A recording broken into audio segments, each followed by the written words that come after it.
Welcome, everyone. My name is Jean Guerin, and I co-direct Streets, which is Social Transformations to End Exploitation and Trafficking for Sex, the Streets Project, with Araceli Alonso, who's also on the call here.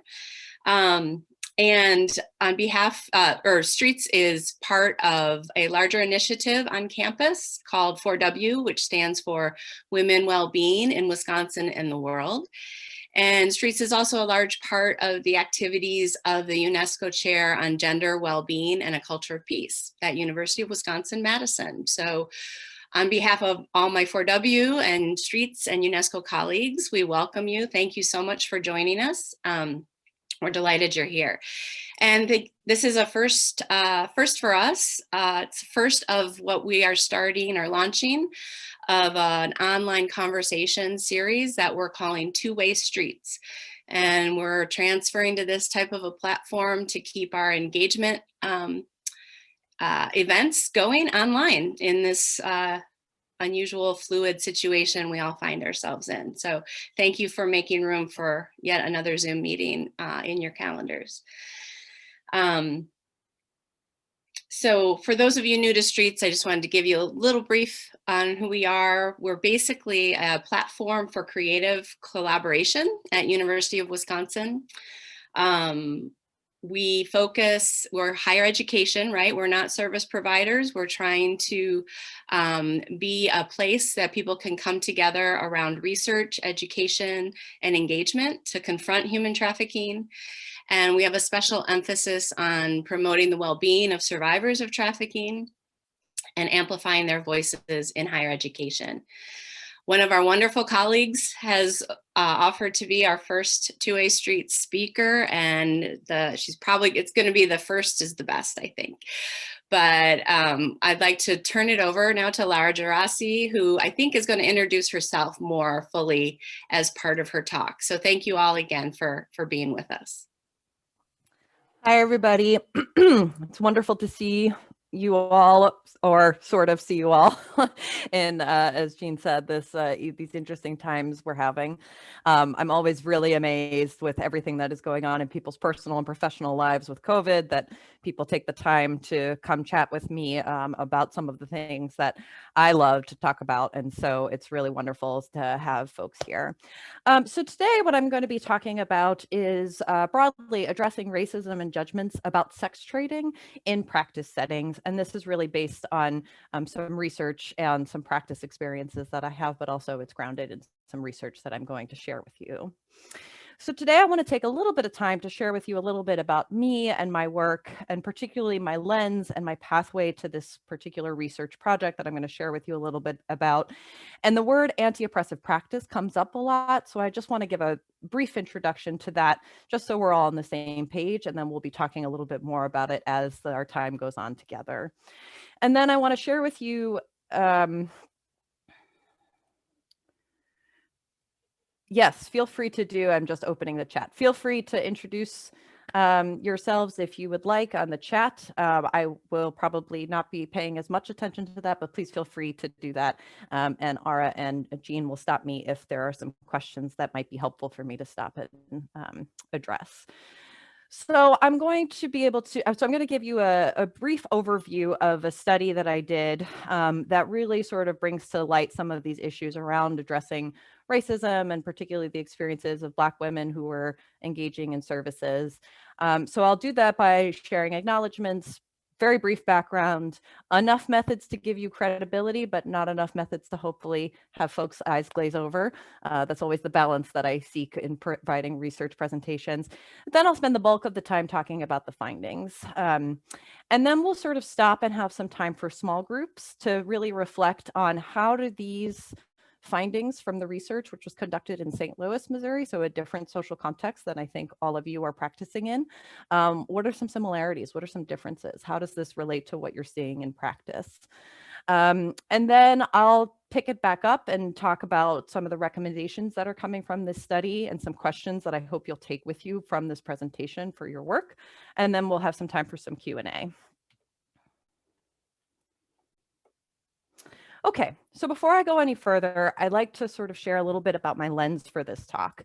I identify, and for really the world, I identify as a white, Hispanic, female, cisgender woman, meaning my sex and my gender identities match. I think it's really important to acknowledge this because I, along with my fellow folks who experience privilege, are really have benefited a lot from the roles of white privilege and from white supremacy that is in our social work context, and it's in our context, in our world context as well. And so what that has meant for me is that I am constantly unlearning and relearning how those benefits, how that white supremacy has really impacted my life, but also the lens in which I view the world, which means the lens in which I conduct research and the lens in which I practice social work when I was a practicing social worker.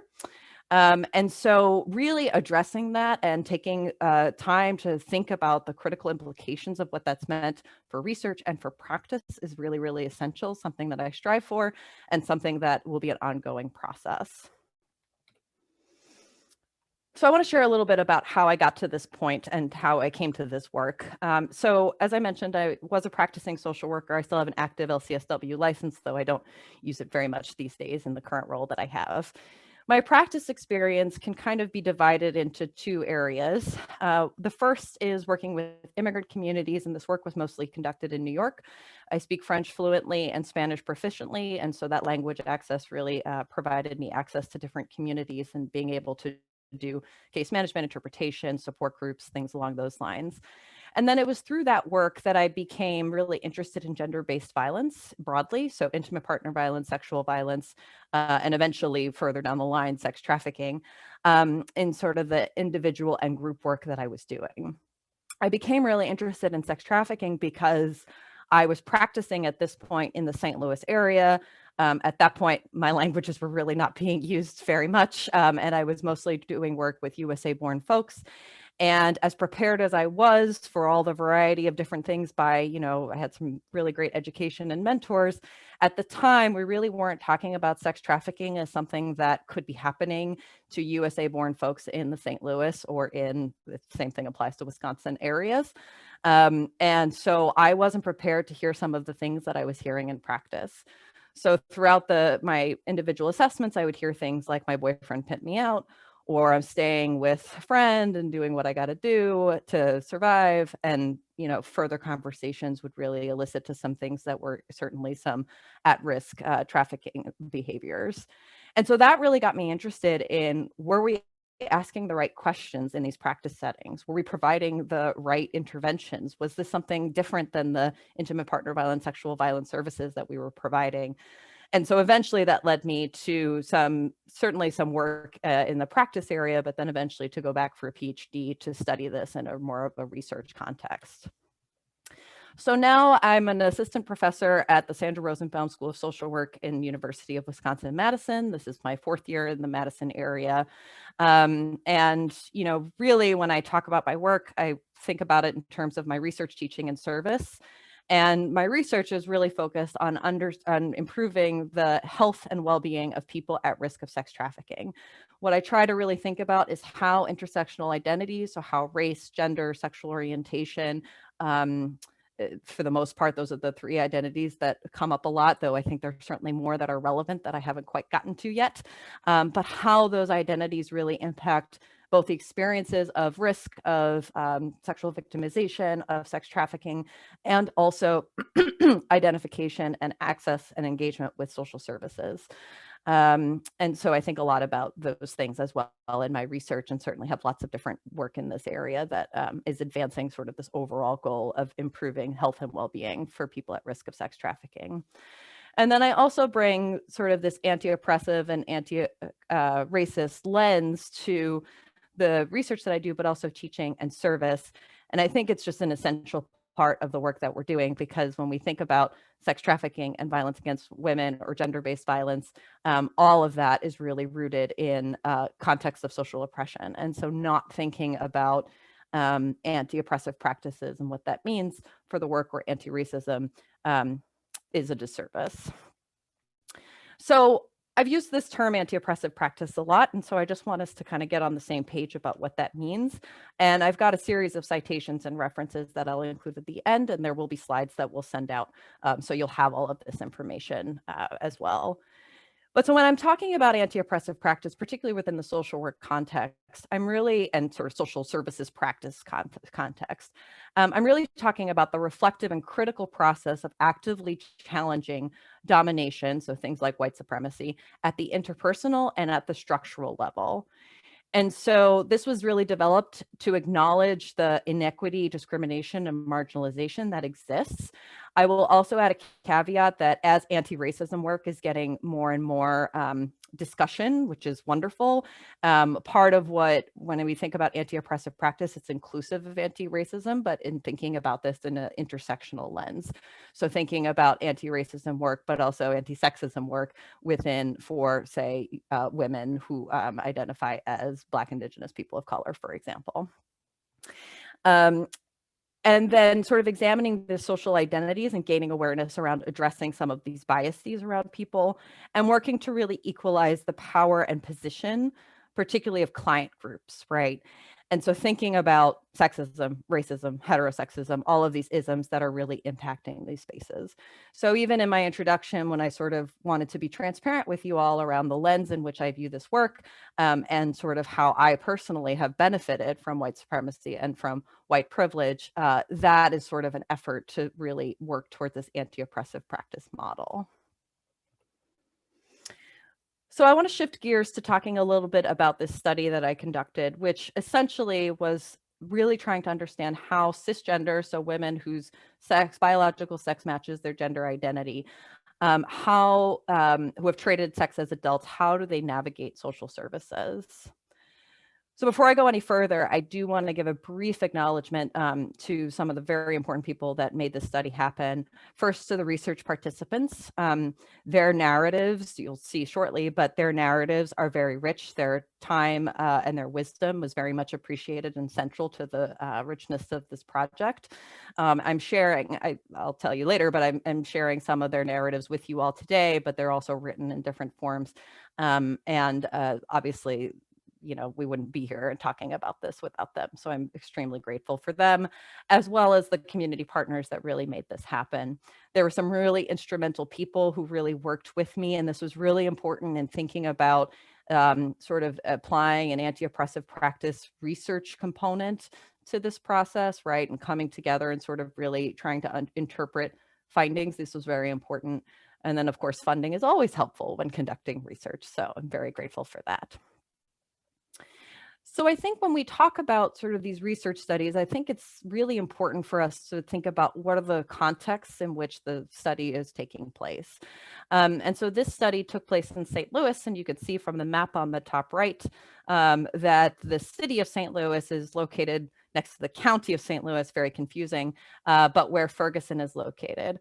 Ferguson, of course, is the location where in 2016, Michael Brown was murdered by the police.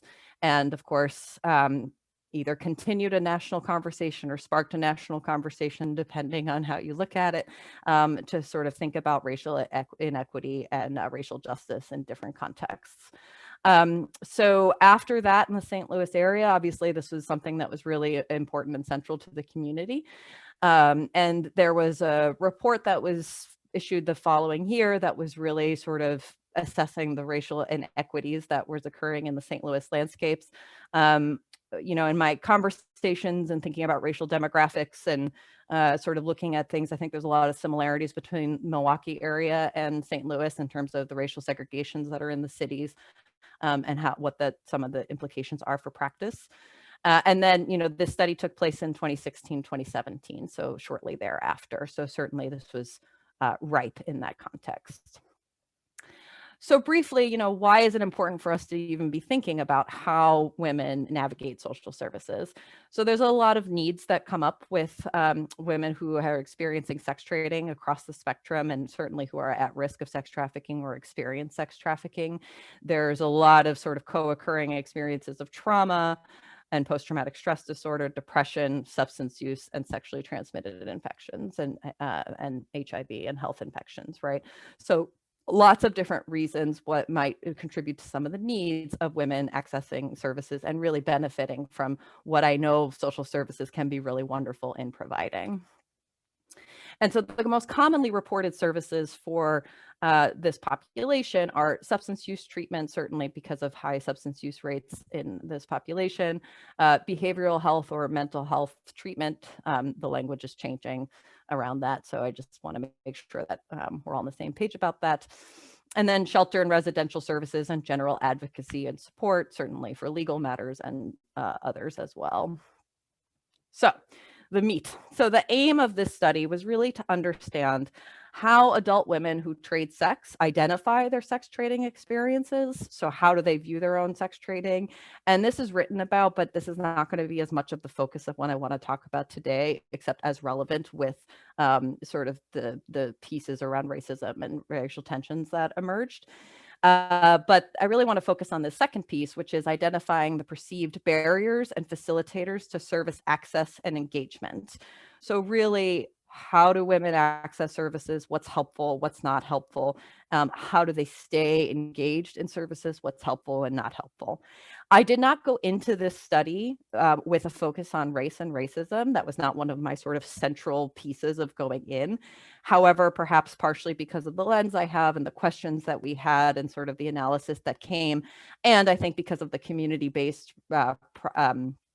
participatory research process of bringing folks together to sort of interpret findings, it was very clear that that there was going to be central themes that were focusing on the role of race and racism in these services, and that's a lot of what I'm going to talk about today. All right. So like I said, I want to give you enough methods to be able to so I wanted to give you enough methods to be able to sort of briefly talk about the fact that to give you enough credibility in terms of what I did and what I studied, but hopefully not to have your eyes glaze over because we want to get to the findings. So hopefully I'll strike that balance. So this study was a qualitative research design. And essentially this was the method of using grounded theory, which is the method of conducting qualitative research that focuses on building a conceptual framework.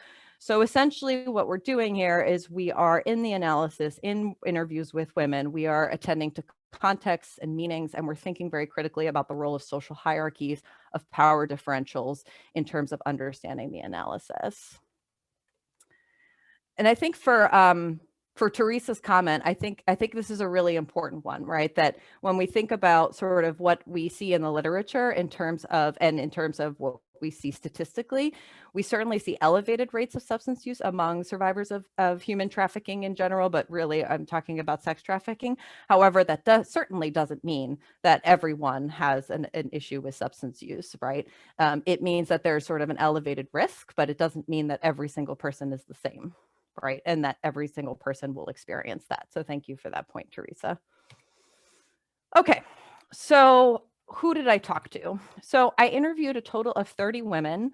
24 of them were connected through different partner organizations. So these were women who were connected through our substance use treatment, our intimate partner violence shelter services, our sexual assault services, et cetera. But it was also really important to capture the perspectives of those who were not connected to services, right?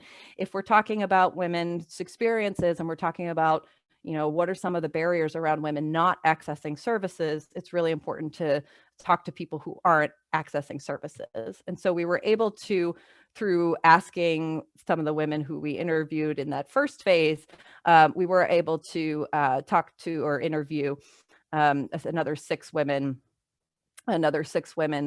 who were not connected to services. And then we also interviewed 20 service providers because particularly given, you know, I know there's many service providers on this call, and, you know, the perspectives of folks who are working with this population on the or with these women on a consistent basis is very important as well. So 10 of those women were connected to our coalition against trafficking and exploitation. So these were service providers who were coming to the table, who were pretty knowledgeable about sort of human trafficking dynamics and things along those lines. But it was also really important to understand, well, who were the service providers that they were referring out to and who were the people who were referring to them, right? And so certainly we had another 10 service providers who we talked to who were not in any way associated with our coalition against trafficking and exploitation, and some of whom were really not familiar with trafficking at all. I'm going to go through this briefly. Essentially, we did a number of things to really have this community engaged process, working with a group of service providers, working with to sort of come together around data collection, around analysis, things along those lines. And so that was really helpful. And some of the feedback that we had around sort of our flyers and things like that, again, were things that I think really helped us to meet with women with a variety of different experiences, and also increase the richness of data collection or richness of the interviews themselves. And so this slide really is talking a lot about some of the pieces that I mentioned before when I was talking about my lens and the critical role in research and what that looks like, right?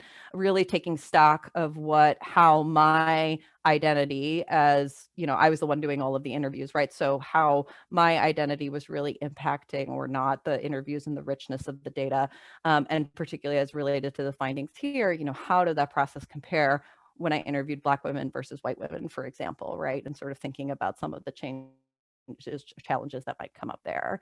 And we also did this multi-phase member checking process, which is essentially the process by which we bring sort of the research findings in their sort of developing form, bring them back to the folks who we interviewed, so the women and the providers, say, this is kind of what we're hearing, this is the model that we're sort of developing, how does this resonate with your experiences, and being able to integrate that feedback. All right, are there any questions so far before we talk about the findings? Okay.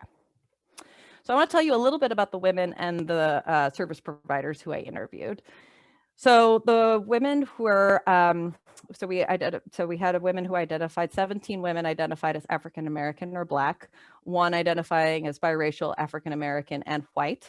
And then, of course, 12 women who identified as white. And this is pretty consistent with the demographics of the St. Louis city area, in that it's about 97% at the time of this study. It was about 97% African American and white. So very racially segregated and very much in those two racial groups. There were a wide range of ages with a wide range of experiences of sex trading as adults, and then also some experiences with commercial sexual exploitation as minors, but not everyone had that experience, or at least told me about those experiences. And you can see here on the right that they had a variety of different experiences in accessing services, including most predominantly substance use treatment, but then also residential services, criminal justice services, et cetera. As I mentioned, 6 of the women were not connected to any type of social service at the time of the interview, and 2 of those 6 had never been connected to any type of social service at the time of the interview.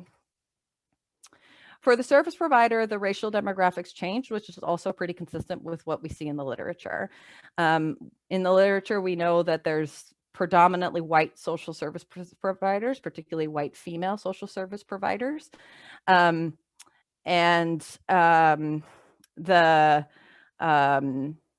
I'm getting distracted with the chat. Thank you, Rania, for sharing. And I'm looking forward to having more discussion about this as well. And then so we see that there were a quarter of the service providers identify as African American or Black, and the rest identified as white, which is pretty consistent. I've chosen to categorize the sex and gender identity in the ways that you see here, because there were so many white females that if I broke it down further than that, it would risk breaching confidentiality for the people who I interviewed who did not identify as female. So that's why that's broken up like that. And the organizations they represented ranged from prostitution, that's the language that was being used, and trafficking specific, to homeless services, substance use treatments, intimate partner violence, and sexual assault, etc. Okay, so I want to share with you the findings that we have, and what I'm going to in a minute, not yet, I'll ask Ara to stop the recording. And the reason is for this is that There are these narratives that are written down in publication form, and I can share a list at the end, and you're welcome to read them at the end. I'm going to share some of the narratives with you, but I always take caution in sharing narratives in presentations like this. And so we're going to pause the recording for me to share the narratives, and then we'll pick it back up after I'm kind of done with that. So if you're watching the recording, we talked about sort of the findings, and we then had some small group conversations that you can see in the slide, just sort of processing what are some of the experiences that folks might have had in their own organizations, how do they compare, and then some of the challenges that might result. We talked about that a little bit in small groups and then in large groups. So what I want to pick up where we left off is to say, well, what did providers in this study do, right? And, perhaps you can relate to some of these different strategies that are being used. And so this I'm going to summarize just in the interest of time. And so essentially there were 4 different approaches to addressing some of these racial challenges, racial tensions, if anything was done at all, I should say. So I guess that's a 5th one, not doing anything. I wouldn't advocate for that. The first strategy was to separate participants. So to say something like, these are 2 folks who cannot get along, they cannot be in the same group, so let's put them in different groups. While that might have solved a symptom of the problem, that isn't going to necessarily address any of the underlying issues and the roots of the issue. And given that racism is everywhere and in all of the different spaces that we impact, is likely going to reoccur in a different space as well, and or be hidden in a different space as well. There was also this language that was used to sort of talk, and this is, I think, very similar for those of us that do sort of social work practice group type work. If we think about community guidelines or things that you might sort of set in the beginning, really returning to that, which is a common way that we sort of address social work group practice, right? So to sort of say something like, there's no name calling in here, we want to respect each other, right? And sort of leaving it at that. While that may be helpful in terms of building community guidelines, that still is not addressing some of the underlying issues and the sort of structural pieces that really might be preventing engagement. A third strategy was to describe slavery's current impact. So this is sort of getting now into, I am acknowledging in some way that racism exists. And there were a couple of different ways that people did that. So in this strategy, people would talk about, say something like, we had slavery once upon a time, and we're still sort of dealing with the consequences of that. And that is sort of creating some racism or racial challenge, right? In different words. And then the last strategy that I'm going to share a little bit more about, because I think this is something that is exciting and promising and that we need to be thinking more and more about, is the specific anti-oppression groups. And so I'll talk about a little bit in an individual setting of what that could look like, but particularly in a group setting where some of these tensions emerge can be really could be potentially very beneficial. And so just to summarize sort of the findings in general, particularly for folks who are watching the recorded version of this, what we really saw is that women had these experiences of sexism and related to their gender identity, but then intersectional with their race identity. And that also impact how they viewed their own sex trading behaviors, or there was a relationship there. And so accessing services really looked like, when this was done well, was really done by hearing client-centered, non-stigmatizing language, feeling that services could apply, thinking that providers could meet the needs. When this didn't happen, folks would not access or choose not to access service at that particular point. So this would be, think, an intake kind of procedure and just not come back, right? And then there was this piece around staying engaged in the services, right? And by that, I mean not just attending for the sake of attending, but I mean, or sort of doing what you got to do to play the game in order to make sure that you get the residential services, but really benefiting from the good groups and the wonderful work that social work and social services can bring. And so when this was done well, it was, for women feeling that sort of this non-judgmental open environment to disclose sex trading was a very big piece of this. Hearing that sex trading in its multiple forms could be, I've lost my chat. I apologize. I'm not going to stop and think it. I can't pull up my chat right now, so I will just keep going and hopefully be able to access the chat later. And then prioritizing, of course, clients' self-described needs. And the piece that we've been talking about the most is feeling that these identities, oppression, privilege, and sex trading are acknowledged. And when that wasn't done, could lead to disengagement. So implications. So what does this look like moving forward, right? So I think this idea of addressing white supremacy, identity-based experiences, and other type of judgments in practice head on is going to be something that's very important. And as we've been discussing in our sort of group conversation, the majority of social, and I forgot to put a reference up for here, but the majority of service providers and social workers are white women. And so this is going to be even more relevant because of that power imbalance in terms of of the people who are providing services. And again, this is not in any way to say that the white folks who are providing services aren't providing great services. I am a white social worker. Like, there are lots of really wonderful things that they can do. But it also means that we need to be very purposeful in how we address this. And so acknowledging differences, as we were talking about earlier, acknowledging differences in clients' or participants' experiences based on identity and circumstances. So if I was doing this in an individual conversation, it might be sort of acknowledging that racism piece has been a relevant piece for the experiences that the woman has had coming into the organization, and therefore can be a really relevant factor. How can we think about ways to improve that for your process, right? And then for these groups, integrating conversations about privilege and oppression. And sometimes I get comments about, well, I'm talking about substance use, or I'm talking about trauma, and it doesn't seem relevant, right? And I want to push back on that. This is relevant, not just relevant because there's a whole sort of growing literature around and sort of evidence around trauma of racism and the traumatic experiences that folks experience as a result of racism, folks of color experience as a result of racism, but also because it's impacting the ways in which folks can connect with one another, particularly around these groups, right? And that can be so beneficial. And there might be a need for additionally support groups, identity groups, caucus groups. They're called different things, but for folks of color or Black women's groups or something along those lines, depending on the needs of the organization. But that is a strategy that also could be used. It doesn't take the place of acknowledging it in the mixed race settings, but it could be an additional strategy. So for some implications for provider client, and I also want to say that these slides don't follow best practices and that they're very wordy, but I wanted you to have all of this information because we'll send the slides out. And so I'd rather they be chock full of information for you.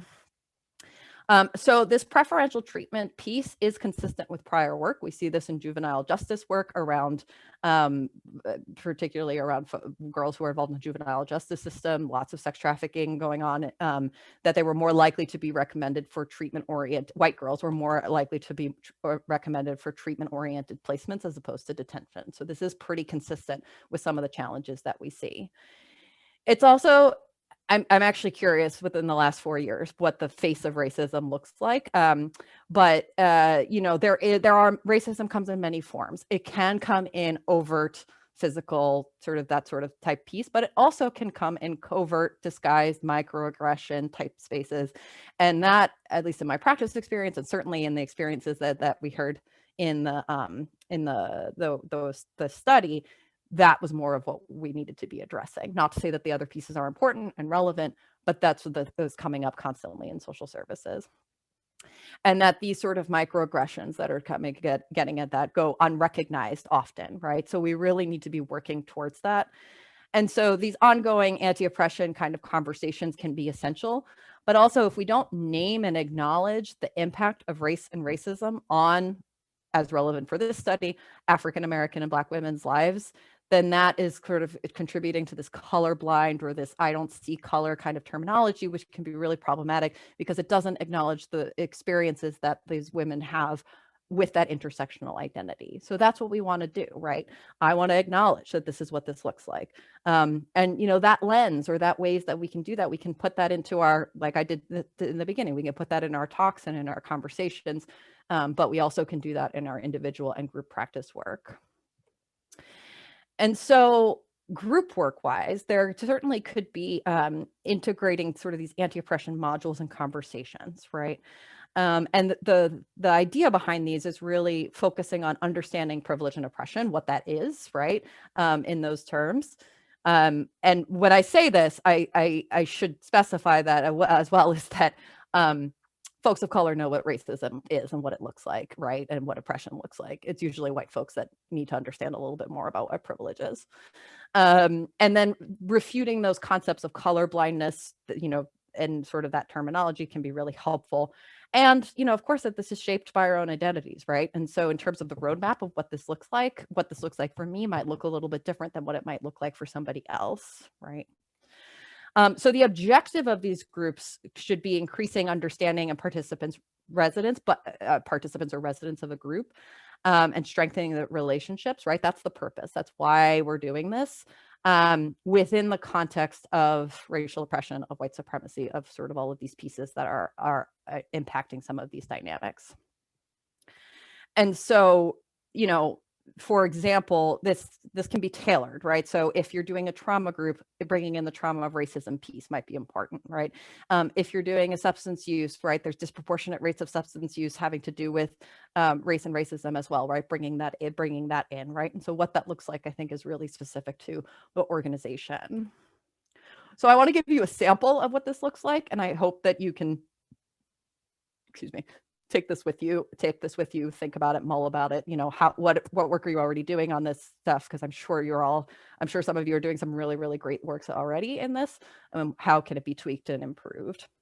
So in a mixed race women's group, right, sort of stemming from the results of this study, as a group facilitator, I would introduce sort of an anti-oppression framework. And so I'm defining power, privilege, and oppression. I've got some resources at the end for you that kind of spell this out in ways. But also, I think some of the women can really come up with some really good examples too, which could be awesome. And in the ACT group, so a mixed race women's group of cisgender women, I would name and describe and provide examples of privilege and oppression. And there's a commonality there of sexism, and there's some differences related to racism. So folks could be able to draw from some of these pieces, right, where they weren't treated the way a man would have, or they were expected to do, right? Some of the many examples that women can come up with. But then also talking about, the fact that there's that the women of color in that room would also have some experiences that are differential based on race. And then encouraging, again, so women could share the examples of sexism from their lives. So we're establishing that common ground in contrast to male privilege, right? So it's why, we have some commonality in the room. And then, validating the differences or some of the layered experiences that the women of color in the room have, right?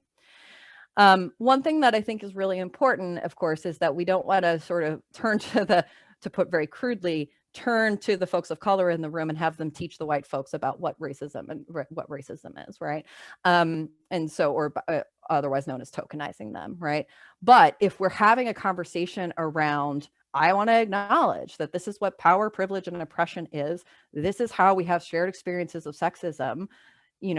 There are some differences, right? Opening it up and providing that space could elicit a lot of voluntary comments, and it has certainly in a lot of different spaces. And some of the women talked about some of these anti-oppression groups that they were going through, and some of the Black women talked about sharing about some of their experiences as well. And so we're just really validating those commonalities and those differences, and acknowledging, and by that we're refuting the color blindness, right? Because by that we're acknowledging that there are some differences in terms of the layered impact that in this case, the Black or African American women in the group have experienced, right? And being able to draw on that, right? And certainly, and this is of course somewhere I want to go with my research, how does this help, right? And certainly thinking about how anti-oppressive groups can be are they helpful in terms of increasing the relationship between women and improving outcomes? Organizationally, this can't really happen in isolation. We can't really have one service provider that's really dedicated to do this without organizational support. And so that needs that sort of organizational structural approach. So that means ongoing training, certainly, and sort of conversations, right? Being able to flesh out, what does this language look like in this group that I'm working with, right? Having folks to talk about this. I still have those people, that network of folks that, as my work in these conversations has changed from practice to research and teaching and, all of these different ways, right? Still having those people to be able to learn from and practice with, essentially, right, is very, very important. and that really also should be funded, right? So, as we think about VOCA grants or VAWA grants or sort of those sort of funds, right? What attention is being paid to this, I think would be really interesting and important.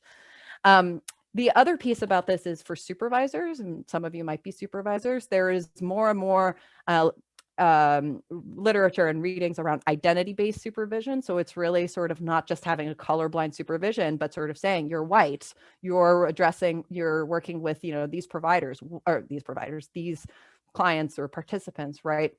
What are the challenges? How are you addressing, right? And sort of being able to have that conversation with a supervisor is also really important, right? And that certainly can be part of the conversation around transference and countertransference, which is common in social service work, right? Why am I having a reaction to this particular client, and how? So putting that within our racial context, how is racial identity or gender identity or sexual orientation identity, how is that impacting the reaction that I'm having? So what I hope you'll take with you in moving forward with the work that you do is, how do you want your organization or the work that you do moving or continuing to move perhaps towards this anti-oppressive practice model? And I'm sure there are many strengths that your organization brings to this potential goal. And I'm sure there are quite a few challenges, right? So what are those? What are the information or resources and key stakeholders that need to be involved in addressing this organizationally, not just, on the individual level? And maybe that looks like integrating this into a strategic plan of some sort, right? And I know, even at our own 4W meeting the other day, we were just talking about how does this look like for our organization, different type of work, but the same type of conversation at its fundamental roots. I have a series of readings and then a conference that might be helpful, or some folks that might be able to do some consulting work and things like that. And the So You Want to Talk About Race book is, I think, just a really helpful, easy book to read around talking about this. And then the resources on the top are a little bit more within a social work context, social service context, et cetera, that I think can be really helpful. I want to thank you for your time, and I hope that there are some questions.